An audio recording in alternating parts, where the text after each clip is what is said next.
Je m'appelle Tuyizere Mbonimana Twarigamungu. Je suis rwandaise. J'ai vécu une histoire qui m'a fait comprendre que bien souvent, un bienfait n'est jamais perdu. Tu veux savoir comment ça s'est passé?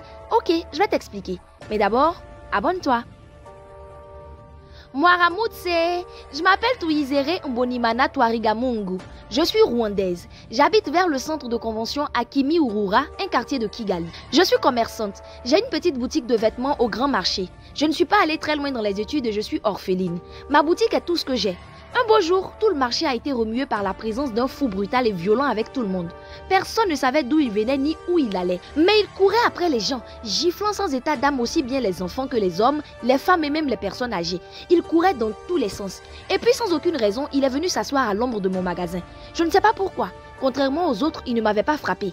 J'ai pris pitié de lui et lui offrit un sachet d'eau à boire ainsi que mon repas, un peu de riz aux haricots. Il but, s'endormit sur place et la journée passa sans que je ne fasse plus attention à lui. Puis, le soir venu, tandis que je fermais ma boutique, je me rendis compte que le fou furieux était parti.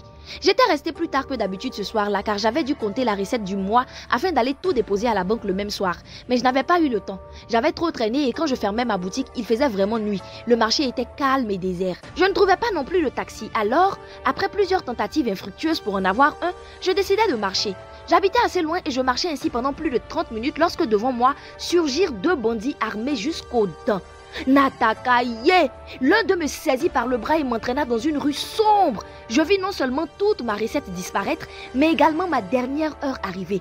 Mais tandis que le bandit me jetait à terre, un homme imposant surgit de l'obscurité comme une tornade. D'une gifle magistrale, il projeta le premier bandit dans une poubelle, puis il rattrapa le second au vol pendant qu'il tentait de s'échapper en le soulevant par le col avant de le fracasser contre un mur. « Vous osez toucher ma soeur ?» hurla-t-il d'une voix forte comme le tonnerre. Les deux hommes s'écroulèrent complètement étourdis. L'homme imposant hurla. « Vous allez voir ça !» Je le reconnus à cet instant, c'était le fou du marché à qui j'avais remis un plat de riz. Il se jeta encore sur les deux hommes et les tabassa copieusement. Quand les bandits eurent totalement perdu connaissance, l'homme se tourna vers moi. Ses yeux, hagards le jour, brillaient à présent d'une étrange lucidité. « Cours, Mbonimana !» murmura-t-il avant de disparaître dans une ruelle. Je courus quelques mètres et là, comme par magie, un taxi s'arrêta juste devant moi. Le chauffeur me fit signe de monter. Et je ne sais pas pourquoi le visage de cet homme me semblait aussitôt familier. Il ressemblait à celui du fou qui venait de disparaître dans le noir. Il me déposa à la maison sans dire un mot et refusant que je le paye. Ce que tu n'as jamais vu, faut pas dire que ça n'existe pas. Toute ressemblance avec des faits, des personnages existants ou ayant existé, n'est pas du tout le fruit d'une pure coïncidence. Armada.